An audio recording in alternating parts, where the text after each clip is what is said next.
더 이상 바랄 게 없습니다. 예. 오늘 본문의 제목을 더 이상 바랄 게 없습니다 했는데 여러 가지 번역서를 쭉 보니까 공동 번역에는 야훼는 나의 목자, 아쉬울 것이 없어라. 아쉬울 것이 없어라. 하나님은 나의 목자시기 때문에 내가 아쉬울 게 뭐가 있겠느냐. 그러니까 더 이상 바랄 게 없다. 이런 뜻으로 저는 해석을 봤습니다. 사람들이 참 바라는 것이 많습니다. 우리가 하나님 앞에 이런 어떤 간증도 있고 저런 간증도 있고 하나님 앞에 여러 가지 우리가 받은 것이 참 많은데요. 저도 하나님께서 이 모양 저 모양으로 저를 이렇게 세워주시고 또 저를 치유해 주시고 하는 흔적들이 많은데 개척 초기에 계단을 내려가다가 이렇게 비가 오는 날 슬리퍼를 신고 내려가다 말이죠. 구두를 신고 내려가다 말이죠. 구두 뒷굽이 좀 닳아 있었어요. 그런데 미끈해가지고 계단을 제가 그냥 이렇게 미끄러져서 쿵 하고 떨어졌는데 그냥 미끄러 쭉 타고 이제 이렇게 엉덩이부터 해가지고 허리를 다쳤단 말이에요. 머리는 이렇게 다행히 이제 이렇게 제가 어떻게 가지 않았는데 그 뒤부터 제가 일어나지를 못했어요. 일어나지를 못하고 허리가 삐끗해서 그러니까 사람이 남자가 허리를 못 쓰니까 뭐 다른 걸 할 수가 없어요. 그래서 하나님 앞에 기도하기를 하나님 이 허리만 나으면 더 이상 바랄 게 없을 것 같습니다. 제가 이렇게 하나님 앞에 기도했어요. 그러면서 한 달, 두 달 막 치료를 해도 안 낫는 거야. 그러다가 예배 드리다가 하나님 앞에 치유하는 그런 하나님의 기적이 나타났었습니다. 그래서 하나님은 더 이상 바랄 게 없습니다. 이 고백을 들으셨는지 어땠는지 말이죠. 예, 여러분들도 그러신 적이 없나요? 예? 참 그러고 나서 이게 말을 참 이렇게 하나님 앞에 하나님 더 이상 바랄 게 없습니다. 또 제가 이제 재작년인가 제가 이렇게 어지러워서 굉장히 힘들었을 때 이 병명도 나오지도 않고 말이죠.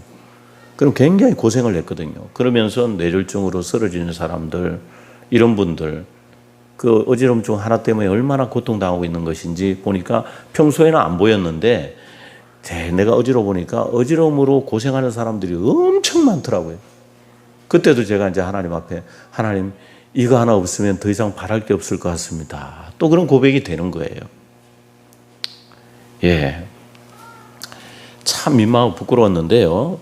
사람들이 좋은 집과 좋은 차, 시집장가 잘 가요. 건강 회복되고 그 다음에 어려운 집안 문제나 회사 문제가 해결되면은 하나님 이것만 해결되면 더 이상 바랄 게 없겠습니다. 우리 이제 자녀들이 시집장가만 가면 더 이상 바랄 게 없겠습니다. 집만 사면 더 이상 바랄 게 없겠습니다. 중고차를 타고 다니는 사람들은 뭐라 그래요? 하나님 나 제네시스 하나 타고 다니면 더 이상 바랄 게 없겠습니다. 이렇게 고백을 할 때가 있을까요? 없을까요? 예, 많아요. 그런데 그 바라는 것들을 마침내 얻게 되었을 때 너무나 기뻐하고 행복해요. 어떤 사람은 이제 죽어도 여한이 없어요. 뭐만 이렇게 되면은 하고 이런 소리를 또 할 때가 있지 않습니까? 그런데 막상 이렇게 갈급해 하다가 여러분들 바라는 것이 더 이상 바랄 게 없습니다 하고 나서 바라는 것을 이루고 나면은 대부분 또 만족하지 못하고 감사하지 못하는 그런 일들도 있다는 거예요. 자, 따라해 보세요. 더 이상 바랄 게 없습니다. 이렇게 고백을 우리가 할 때가 있어요. 그런데 우리가 또 어떤 부족함 때문에 또 우리가 다시금 하나님 앞에 하나님 또 해주셨는데 불구하고 더 이상 이게 있으면 바랄 게 없겠습니다. 그럴 때가 있지요. 이게 우리인 것 같아요. 자, 믿는 사람들은 더한 것 같아요. 예.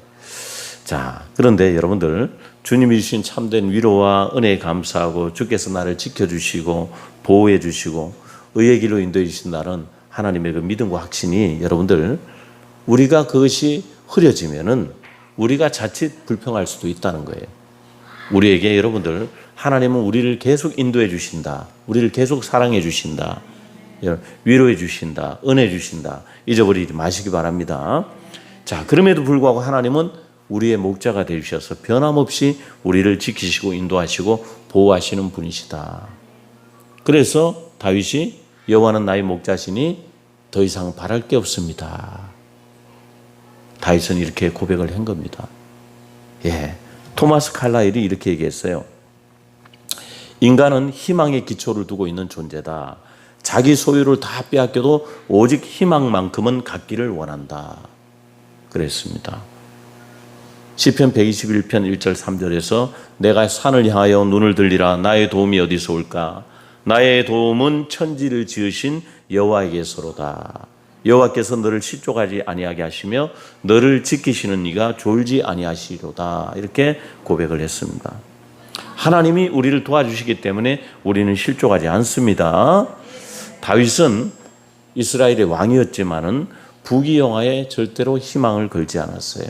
하나님께 모든 희망을 걸었던 사람이 바로 다윗입니다. 그래서 그를 이스라엘 백성들은, 후세대 사람들은 성군이라고 그래요. 거룩할 성자, 거룩한 왕이었다. 하나님만 바라는 왕이었다. 그러면서 다윗이 여호와는 나의 목자시니 내게 부족함이 없다. 하나님이 나의 목자시기 때문에 더 이상 더 바랄 게 없습니다. 더 이상 바랄 게 없습니다. 이렇게 고백한 거예요. 자, 여호와는 나의 목자시니 내가 아쉬울 것이 없습니다. 예, 여러분들 이렇게 고백할 수 있었던 이유는 주님이 다윗의 확실한 목자인 것을 다윗은 경험을 많이 했기 때문에 그렇습니다. 경험을 많이 했기 때문에. 그러면 다윗의 목자이신 하나님께서 오늘 우리의 목자가 되셔서 우리에게 어떻게 역사하시는가? 하나님께서는 첫 번째, 우리의 공급자 되시기 때문에 더 이상 바랄 게 없습니다. 다윗이 그랬어요. 나의 공급자 되시기 때문에 하나님 더 이상 내가 뭘 바라겠습니까? 여호와는 나의 목자시니 내가 부족함이 없습니다. 하나님이 나의 공급자 되십니다. 그러니 나는 더 어떤 것보다 나는 바랄 게 없습니다. 하나님이 다 해주시니까요. 할렐루야. 너도 나도 어렵다고 지금 신종 코로나 때문에 경제가 어렵다 아우성치고요. 가게들 보니까 폐업한 가게들이 많아요. 의외로. 여러분들. 근데 이제 나라에서 주는 재난기본소득 때문에 숨통이 겨우 튀었다. 이렇게 말한 분들이 있더라고요. 자, 그런데 코로나19 때문에 전 세계가 방역에 이렇게 매달려 오고 말이죠. 이동 제한되고 도시가 봉쇄되고 사업장이나 점포가 다 폐쇄되고 학교는 등교 금지하고 그 다음에 재택근무라는 그런 새로운 환경 속에 이렇게 세계가 다 팬데믹으로 들어가게 됐습니다. 그러니까 전부 다 세계가 지금 서로 교류를 못하는 이런 상태가 오래 계속되고 나면은 어떤 상황이 오겠느냐. 그래서 세계 경제가 지금 수렁에 빠져버리고 말았어요, 여러분들. 자, 바이러스가 그래도 좀 나아졌지만은 그래도 세계 경제가 너무 어려워졌어요. 각국 경제가 마이너스 성장을 지금 하고 있고 수많은 사람들이 일자리를 잃었고 말이죠. 우리나라는 IMF 같은 어떤 현상이 왜 안 오는가 하면은 그래도 재난기본소득을 그때 옛날에도 알고 했었으면 좋았을 텐데 이 우리나라뿐만이 아니라 모든 나라들이 전부 다 이게 소득을 준대요. 일본도 그렇고 미국도 그렇고. 예. 근데 이게 돈은 있잖아요. 이게 돈이 실체가 보이지 않는 돈이에요. 숫자 그냥 숫자예요. 이게 어떻게 돌아가나 이해를 할 수 없어. 예? 눈에 안 보이는 돈인데 통용이 되잖아요. 하나님의 은혜도 마찬가지입니다. 눈에 보이지 않는 하나님의 손길이 여러분들 우리를 감싸고 있음을 믿으시기 바랍니다. 최악의 경제 위기, 사상의 초유, 실업 사태라는 표현들이 막 언론에 신문에 막 돼서 특필되고 있어요. 독일 금융회사 알리안츠가 지난 3일 날 이렇게 발간한 세계 재계라는 보고서에서 제2차 세계대전 이후로 최악의 경제 위기가 찾아온다. 이렇게 신문에 이렇게 냈습니다. 그러니까 코로나19 여파로 전 세계에서 총 9조 달러 정도의 손실이 나타날 것이다. 이렇게 독일 경제지에서 이렇게 전망을 했습니다. 경제 위기가 심각해지면서 세계 곳곳에서 전부 다 굶어 죽겠다는 비명이 막 터져 나오니까 미국 같은 데서는 우리를 일하게 해달라. 브라질도 우리를 일을 하게 해달라. 코로나 뭔 소용이냐. 다 굶어 죽게 되었다. 이게 먼저 앞서 나가고 있단 말이에요. 그런데 경제를 섣불리 재개할 경우에 그동안에 이제 방역의 성과가 많이 좋았는데 말이죠. 2차 확산이 되고 더 2차 팬데믹이 이렇게 올까봐 싶어서 전부 다 대통령들, 나라의 정상들이 전부 다 지금 좀 어떻게 할 바 모르고 있단 말이에요. 어떻게 할 줄을 모르고 있어요. 중국 정부는 말이죠. 22일 날 열렸던 13기 전국 인민대표대회에서 전인대라 그러죠. 3차 연례회의에서 올해 경제 성장률 전망치를 제시하지 못했대요. 처음이래요. 사상 처음으로 그렇게 이제 경제 전망치를 어떻게 할지 목표를 못 잡았대요. 그래서 중국의 리커창 총리는 최소 1,000조 대 재정을 투입한다. 1,000조. 여러분 1,000조면 상상이 됩니까? 1,000조 대 이렇게 재정을 투입해서 어떻게 경제를 살리겠다 이렇게 발표를 했어요. 이거는 어마무시한 거예요. 문재인 대통령이 21일 날 또 우리도 뭔가 발표했는데 이렇게 경제 충격으로 말이죠. 국민 취업 지원 제도의 빈틈없는 시행을 꼼꼼히 준비해라 하고 이렇게 얘기를 했어요. 그래서 저소득층 청년들 영세 자영업자들에게 직업훈련 아니면 맞춤형 취업을 지원하고 그다음에 수당 등 이런 것을 이제 지급하는데 이렇게 근로능력 구직 의사가 있음에도 불구하고 취업하지 못하는 저소득층 청년 영세 자영업자 6개월 동안에 50만 원씩 지원할 수 있도록 해준대요. 예. 그렇게 계속적으로 자영업자를 무너지지 않도록 이렇게 한답니다. 이 제도가 이제 내년 1월부터 시행된다고 그러는데요. 그러니까 내년이 어떻게 될지 너무나 두려운 거예요. 지금 전부 다. 내년, 내후년을 바라볼 때 너무나 두려운 상태로 가고 있어요. 자, 그런데요. 뉴질랜드는 또 뭐라 그러냐면은 우리가 코로나로 배운 것은 주 4일제, 주 4일제를 시행하려고 이제 뉴질랜드는 그렇게 계획을 하고 있다고 그럽니다. 그러니까요. 야, 이렇게 세계 경제가 뭔가 보이지 않게 지금 뭔가 돌아가는 경제 기미가 이상하다 이 말이에요, 여러분들. 그래서 이제 국민들 중에서도 4일제를 시행을 해보니까 주 4일제 그래도 이거라도 괜찮다. 4일째 하면 이거라도 먹고 사는데 조금 그래도 괜찮다. 야, 너무너무 심각한 상태가 지금 나타나고 있습니다. 지금. 이러한 시대 때 하나님은 우리에게 어떤 분으로 다가오실까요? 과연 우리 믿음의 사람들에게 하나님은 어떤 분으로 다가오고 계실까요? 하나님은 우리 아버지가 되십니다. 그 다음에 만물의 주관자, 주인, 공급자가 되시는 것을 믿으시기 바랍니다. 자, 그런데 여호와는 나의 목자시니 내가 부족함이 없으리로다. 그가 나를 푸른 풀밭에 누이시며 초장에 누이시며 하나님은 우리의 공급자 되십니다. 그러니까 세상이 뭐라 할지라도 하나님은 우리의 공급자가 되십니다. 세계 정상들이 이렇게 얘기할지라도 세계 경제가 팬데믹 무너질지라도 하나님 우리에게 계속 말씀하시는 게 나는 너의 공급자다. 나는 너의 공급자다. 광야에서 이스라엘 백성들이 하나님 이스라엘 백성은 40년 동안 만나를 이루할 양식으로 주셨죠? 예? 없잖아요. 광야에 아무것도 없잖아요. 그린 시내가에서 도피 생활하고 있는 아합과 이세벨이 쫓기는 엘리야를 하나님 아침 저녁으로 까마귀를 시켜서 떡과 고기를 날아다 주셨어요. 아침 저녁으로 떡과 고기. 까마귀 어떻게 떡하고 고기를 물어봐. 그게 이상하잖아요. 어디 떡하고 고기를 물어봤다니까? 뭐가요? 까마귀가. 예. 사르밧 과부의 집에서 기근이 다 지나가기까지 기름과 가루가 이렇게 닿지 않도록 이러한 양식을 다 공급을 해 주셨어요. 그런데 말이죠. 하나님 우리의 공급을 해 주시는데 모든 것을 공급해 주신 하나님의 능력의 시간은 여러분들 우리가 하나님의 어떤 우리의 능력이 우리의 힘이 다 막바지에 이르렀을 때 항상 성경은 그때 하나님이 일하신다고 성경은 계시하고 있어요. 뭐냐? 하나님의 능력의 시간은 우리가 가장 낮은 자리에 이르렀을 때 하나님의 능력이 나타나고 있다. 우리가 다 낮은 자리, 다 밑바닥이 됐을 때 하나님 그때야 일을 하시더라. 할렐루야. 아주 멋진 예가 있는데요. 요한복음에 있어요. 예수님과 예수님의 어머니 마리아 제자들이 전부 다 가나 혼인잔치에 초대가 됐습니다. 혼인잔치에 포도주가 떨어졌어요. 마리아가 예수님께 와서 말했습니다. 아들아 포도주가 떨어졌다. 어떻게 좀 해봐라. 기적을 좀 일으켜봐라. 그랬더니 여자여 나와 무슨 상관이 있나이까. 내 때가 아직 이르지 못하였나이다. 내 때가 아직 이르지 못하였나이다. 내 때가 아직 이르지 못하였나이다. 이게 무슨 말이냐.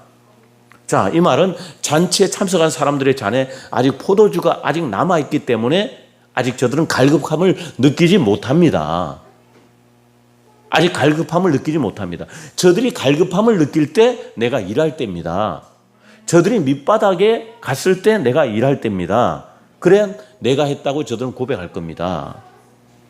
자, 이 사람들의 자원이 아직 완전히 떨어지지 않았기 때문에 나의 능력을 확증할 시간이 아직 되지 않았어요, 어머니. 이런 말이에요. 내 때가 이르지 않았다는 것은. 자, 나의 시간은 아무런 희망이 남아있지 않을 때, 나의 시간에 아무런 희망이 남아있지 않을 때 하나님의 역사, 나의 육적인 자원이 남아있지 않을 때 하나님의 역사는 나타나는 것이에요. 할렐루야. 그래서 완전히 나를 의지하려 할 때 나는 일할 것입니다. 그때가 바로 내 때입니다. 믿습니까? 예. 그래서 나의 능력을 나타내기 위해서는 모든 병과 잔이 다 비워지고 말라 있어야 됩니다, 어머니.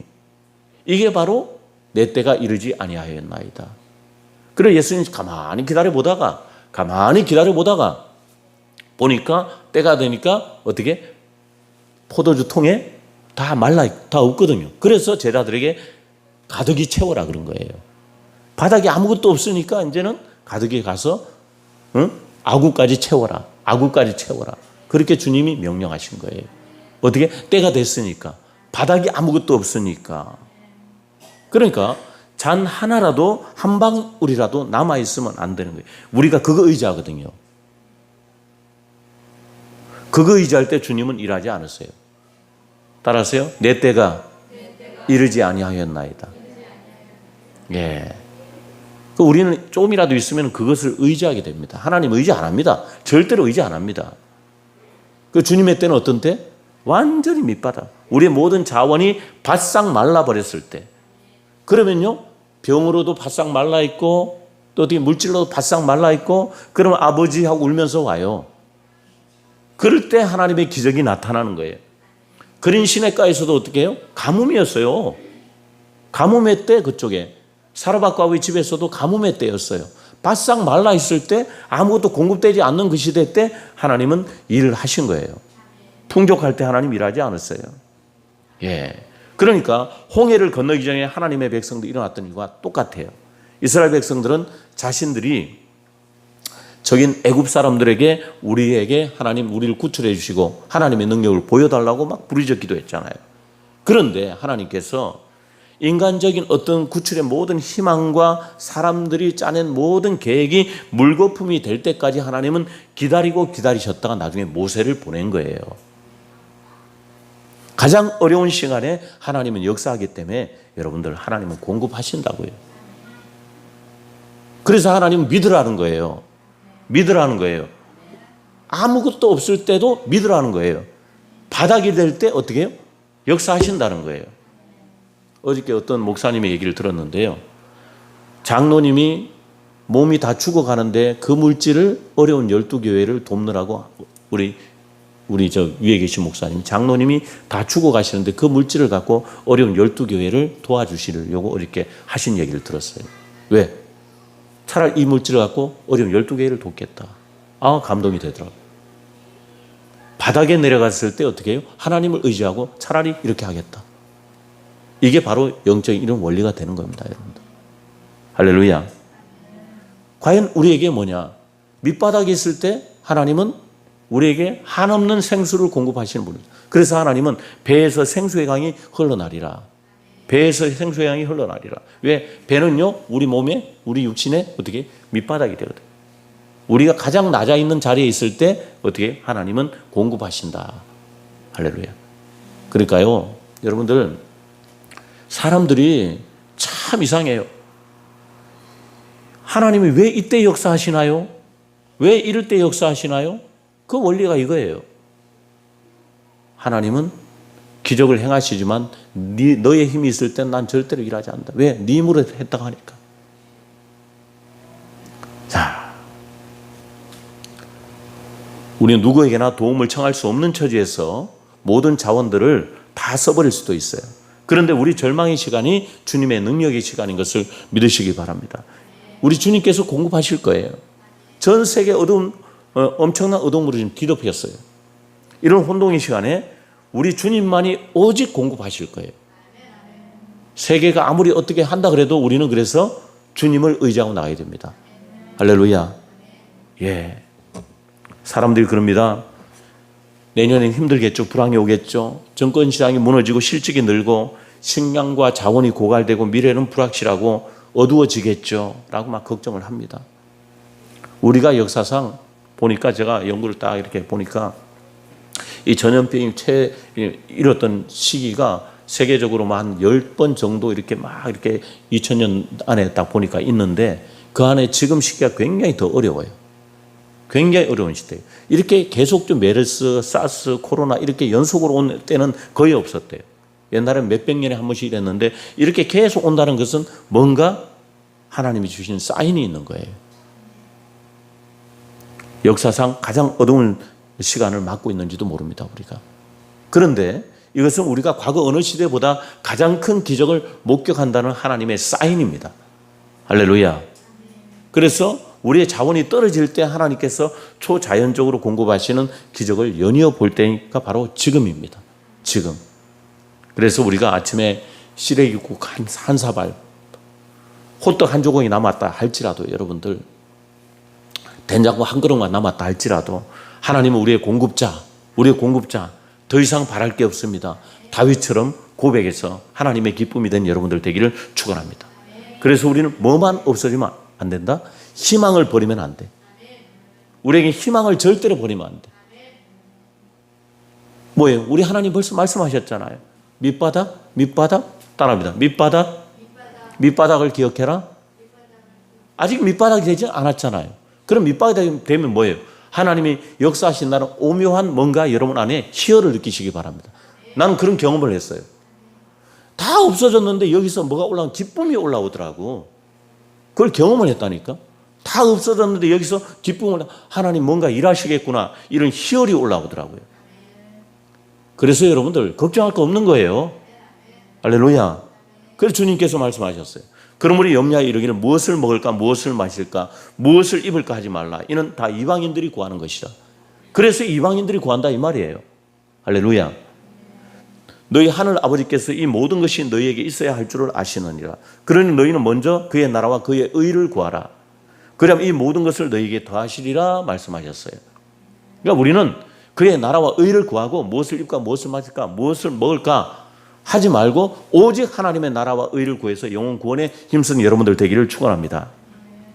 자, 두 번째, 하나님께서는 우리의 인도자 되심으로 더 이상 바랄 게 없는 거예요. 따라합니다. 하나님은 우리의 인도자 되신다. 우리 인도자 되시니까 뭘 더 이상 바랄 수 있겠어요? 할렐루야. 예, 외국 여행할 때 인도자 역할은 아주 필수적이에요. 가이드가 없으면 옴짝달싹 못하는 거예요. 저 히말라야 산을 올라갈 때 가이드가 없으면 어떻게 돼요? 웬만한 베테랑도 다 가이드를 데리고 와야 돼요. 여러분들, 가이드가 옆에 있어야 안심이 되잖아요. 그러니까 가이드는 그 지역이나 그 나라에서 오래 생활했던 사람들이기 때문에 언어, 지리, 문화, 음식, 안전, 위험, 볼거리 모든 걸 환하게 알고 있는 거예요. 그래서 안내하고 인도합니다. 하나님은 인생의 안내자인 것을 믿으시기 바랍니다. 광야의 가시밭에서 약간의 길이 있지만은 사막의 모래사장에는 길이 없잖아요. 광야에는 길이 좀 있어, 약간의 길이 있어. 그런데 사막은 길이 아예 없는 거예요. 베두인들이나 나그네들은 밤에 별을 보고 낮에는 해를 보고 동서남북을 구별해서 오랜 세월의 경험으로 나가는 겁니다. 그런 경우로 베두인들, 사막을 사는 베두인들은 그 상인들이나 나그네들 가이드하고 수고비를 받고 생계를 유지하고 있습니다. 하나님은 이스라엘 광야에서 40년 동안 불기둥, 구름기둥으로 이스라엘 백성을 인도하셨습니다. 한치의 오차도 없이 가나안으로 들어갈 수 있었어요. 그래서 모세는 여호와께서 홀로 그를 인도하셨고 그와 함께한 다른 신이 없었도다. 신명기 32장 12절 말씀하고 있어요. 하나님은, 다윗은 하나님이 쉴 만한 물가로 인도하시는도다. 쉴 만한 물가로 인도하시는도다. 물가로 인도하시는도다. 어떻게? 광야 사막의 골짜기라도 물가로 인도하시는도다. 내 영혼을 소생시키시고 자기 이름을 위하여 의의 길로 인도하시는도다. 할렐루야. 인도하신대요. 공급해 주시고 인도해 주신대요. 믿습니까? 그러니까 하나님은 우리를 쉴 만한 오아시스로 인도해 주시는 거예요. 그러니까 다윗은 소년시를 아침 저녁으로 양들을 돌보는 목동 출신이에요. 양은 굉장히 약합니다. 목자는 양들과 함께 다녀요. 그래서 양들을 노리는 늑대나 맹수들의 위협 속에서 풀밭이나 물가로 인도하지 않으면 안 되는 거예요. 살려야 되니까. 그래서 양떼들을 잘 인도합니다. 그런데 양에게 있어서 목자는 생명줄 같은 존재이기 때문에 따라가지 않으면 떨어진 양떼는 죽어요. 그래서 그 사실을 잘 알고 있기 때문에 다윗은 하나님을 목자다. 하나님과 떨어지면 나는 죽는다.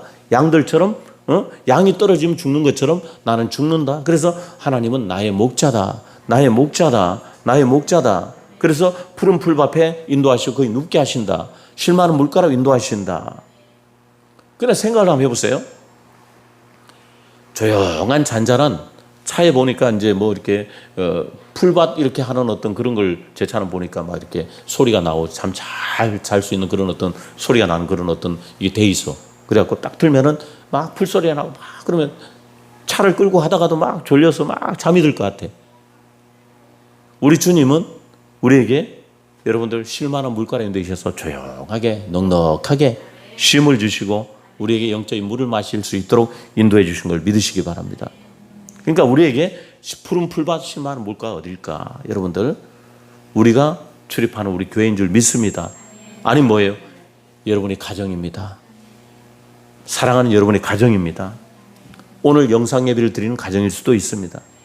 그러니까 주님이 계시는 그곳이 푸른 풀밭이고 여러분 쉴만한 물가가 되는 거예요. 주님이 계신 곳에 참 자유가 있고 행복감이 있는 것을 믿으시기 바랍니다. 예, 우리를 그래서 우리 주님께서 인도해 주십니다. 평안하게 우리를 끌고 가십니다.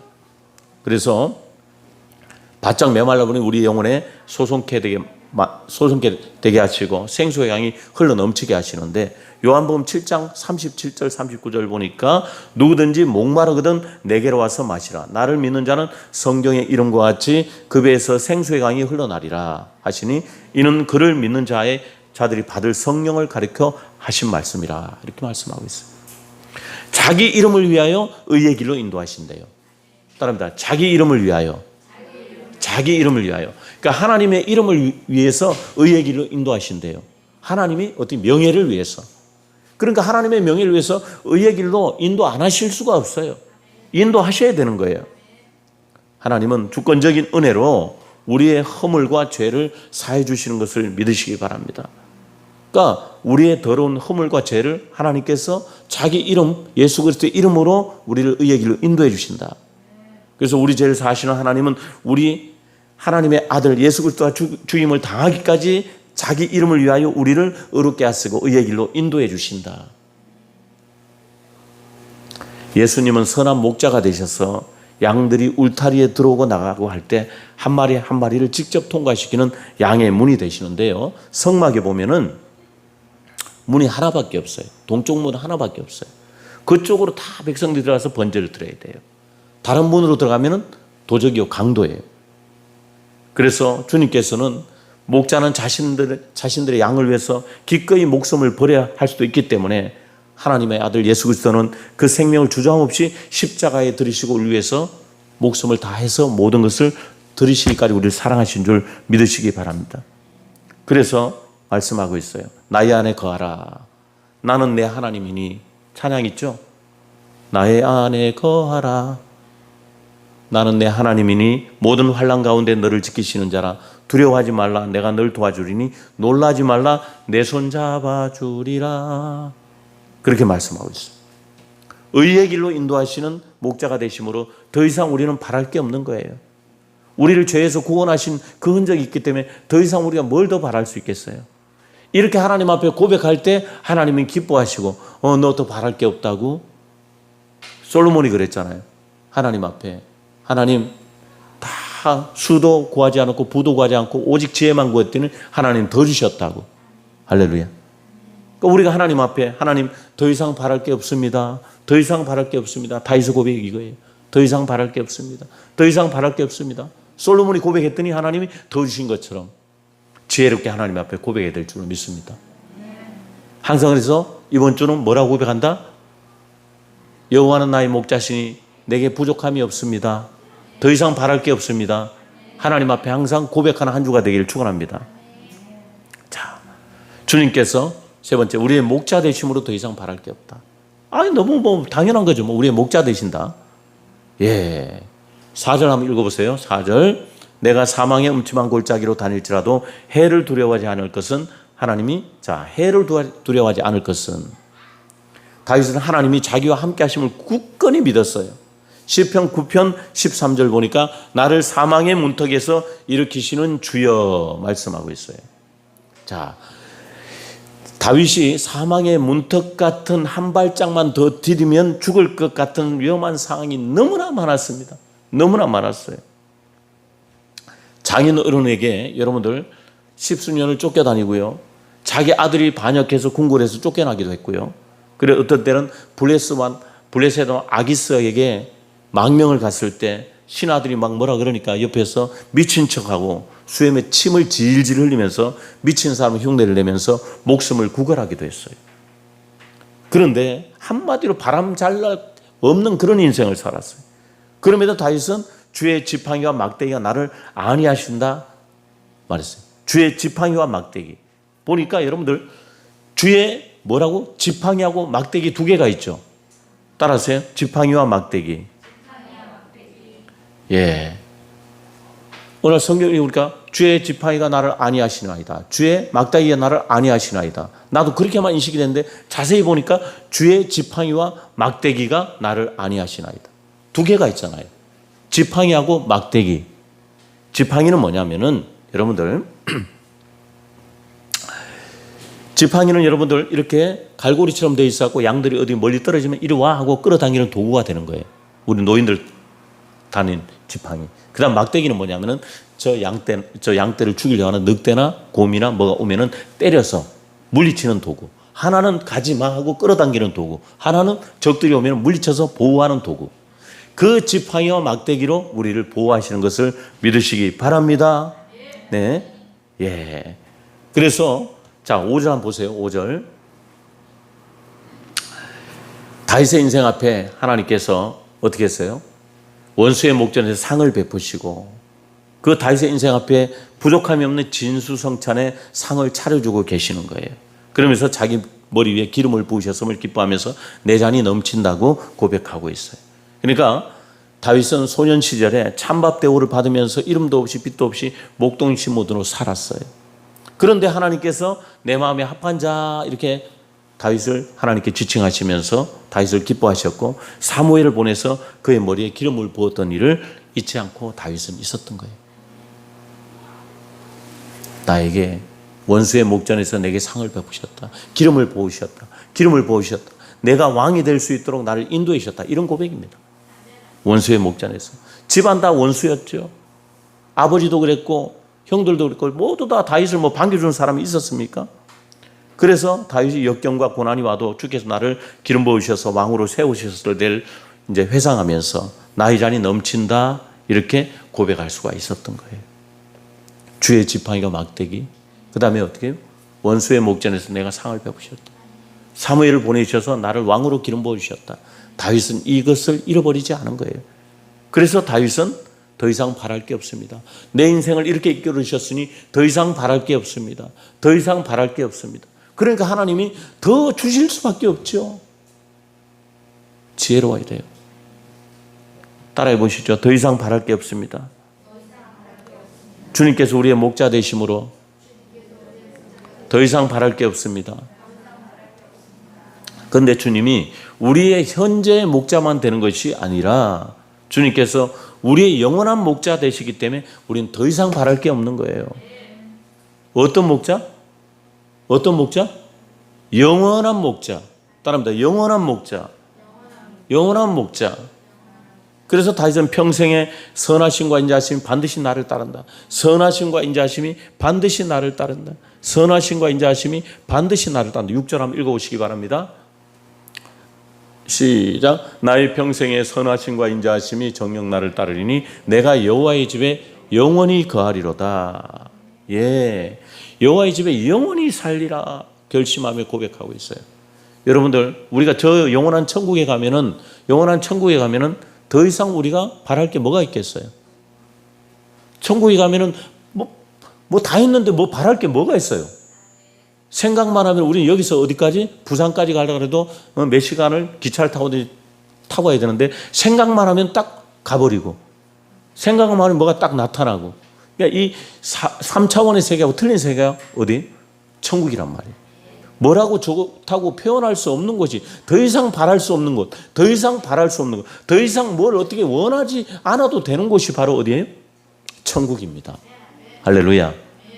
그러니까 우리 주님은 우리 영원한 목자 되시기 때문에 우리는 더 이상 바랄 게 없는 거예요. 할렐루야. 예. 그래서 시편 84편 10절 보니까 주의 궁정에서 한 날이 다른 곳의 첫날보다 나은즉 악인의 장막의 거함보다 내 하나님 문지기로 있는 것이 행복합니다. 고백한 거예요. 이것이 바로 다윗의 마음의 중심입니다. 다윗은 이스라엘 왕으로서 궁궐에 살았지만은 호화로운 궁궐 생활보다 오히려 주님이 계신 장막을 더 사모하고 그의 문지기로 있는 것만 해도 행복하다고 표현하고 있어요. 그러니까 자, 정말로 주님 계신 곳에 있을 때 더 바랄 게 없다. 다윗의 고차원적인 겸손을 말해주고 있는 겁니다. 이 땅에서 여러분들 부유하게 살았든지 가난하게 살았든지 많이 배웠든지 적게 배웠든지 모든 사람은 때가 되면은 호흡이 다 끊어지고 가는 거예요. 가는 거예요. 다 가는 거예요. 시편 90편 10절에 우리 연수가 70이요 강건함이 80이라도 그 연수의 자랑은 수고와 슬픔뿐이요 신속기간이 우리가 날아가나이다. 날아가는 건 전 금방 간대요. 우리 장영욱 집사님 사진을 한번 봤어요. 언제적? 4년 전 5년 전 우리 지우하고 혜빈이하고 여기 앉아서 찍은 사진인데 보니까 굉장히 젊었더라고. 지금은 완전히 차원이 틀려요. 그런데 언제 저렇게 갑자기 저렇게 됐는지 난 알 수가 없더라고. 머리가 희끗하고 갑자기 저렇게 알 수가 없더라고. 우리 주현 집사님이 우리 교회 왔을 때 20살 때, 혁진 집사님 20살 때, 지금 몇 살이요? 어? 17년 됐네. 세상에. 언제 그렇게 나이 먹었어? 신속히 날아가요. 신속히. 세월은 덧없이 빠르게 지나갑니다. 여러분들. 우리의 육신을 마감할 때가 언젠가는 옵니다. 근데 천국의 소망을 품고 사는 자들은 오히려 그날이 행복한 날이 될 겁니다. 근데 알지 못하고 그냥 이 세상을 그냥 그저 그렇게 살아가는 사람들은 여러분들 우리같이 고백 못해요. 우리같이 고백 못합니다. 여러분들 돌아갈 고향이 없다면 얼마나 비참하겠어요. 우리는 돌아갈 고향이 있습니다. 저 영원한 본향이 있습니다. 그래서 우리 그리스도인들은 이 땅에서 주님 안에 갈 때 그곳이 어디든지 어떤 상황에 놓여 있든지 참 평강과 하나님의 안위함을 얻는 것을 믿으시기 바랍니다. 그래서 우리 생명이 다한 후에도 영원토록 변함없이 계속적으로 주님의 선하심과 인자하심이 우리 영혼에 따를 거예요. 그래서 더 바랄 것이 없는 거예요. 할렐루야. 하나님 앞에 이번 주는 고백하십시오. 하나님, 주님 안에 있을 때 부족함이 저는 없습니다. 더 바랄 것이 없습니다. 더 바랄 것이 없습니다. 더 바랄 것이 없습니다. 한번 고백해 보세요. 주님이 얼마나 기뻐하시나. 3번만 고백합시다. 주님, 주님께서 나의 목자 되시니 더 이상 바랄 것이 없습니다. 더 이상 바랄 것이 없습니다. 더 이상 바랄 것이 없습니다. 예, 자, 말씀을 정리하겠습니다. 하나님께서 우리의 공급자 되심으로 더 이상 바랄 게 없습니다. 어떤 공급자 되신다고요? 영원한 공급자 되시는데 우리가요 가득 차 있을 때는 하나님의 기적이 안 나타나요. 근데 완전히 없을 때 그때 하나님께서 일하시는 기적을 보여주신 진짜 공급자시란 말이에요. 어영부영 공급자가 아니라, 그래서 우리는 그때까지 기다리시는 하나님을 믿고 나가야 돼요. 그러니까 하나님은 꼭 마지막에 역사하시잖아요. 어떻게 해요? 완전히 밑바닥이 됐을 때 그때는 하나님이 역사하시는 기적의 찬스란 말이에요. 이걸 믿으시기 바랍니다. 우린 그걸 잊어버리고 살아. 그러면서 까딱까딱 요만큼 남아있을 때 어떻게 해요? 요만큼 남아있을 때 왜 안 해주시는 거예요? 왜 응답해 안 해주시는 거예요? 아직 밑바닥이 안 됐거든. 아직 기적의 때가 안 됐거든. 그럼 어떻게 해? 뭔가 남아있을지라도 우리 안에서 하나님 압니다. 밑바닥까지 하나님 갈 때 역사하시는 거 압니다. 근데 하나님 지금 빨리 뭐 어떻게 좀 일을 해주셔야 되겠습니다. 이렇게 하나님을 말씀을 알고 있으니까 미리 하나님을 설득할 수 있는 지혜로운 여러분들 되기를 축원합니다. 설득 안 하면 안 해주시면 뭐 기다리는 거지 뭐, 그지? 기다려서 하나님 앞에 알았습니다. 밑바닥 될 때 주십시오. 할 수 있는 지혜로운 여러분들 되기를 축원합니다. 지혜로워야 된다고. 우리 뭘 알고 있어? 밑바닥을 알고 있으니까. 밑바닥을 알고 있으니까. 예. 자, 하나님께서 우리의 인도자 되심으로 더 이상 바랄 게 없습니다. 따라하세요. 하나님께서 우리의 인도자 되심으로 더 이상 바랄 게 없습니다. 자, 우리의 목자 되심으로 더 이상 바랄 게 없습니다. 우리 영원한 목자 되심으로 더 이상 바랄 게 없습니다. 예, 우리 마음에 주님을 바라봄으로 여러분들 힘을 내신 여러분들 되길 바랍니다. 그 마음이 시온의 대로 활짝 열린 여러분들 되기를 축원합니다. 눈물 골짜기로 지나갈 때 그곳에 많은 위로와 샘이 있을 것이라 말씀하셨는데, 이른 비와 늦은 비의 은택을 우리에게 주실 것이라 말씀하셨는데, 우리 가정과 인생의 잔위에 하나님께서 풍성한 은혜로 채워질 줄 믿으시고 한 주 동안을 열심히 믿음으로 나가는, 더 이상 바랄 게 없다 고백하는 저와 여러분이 되기를 축원합니다.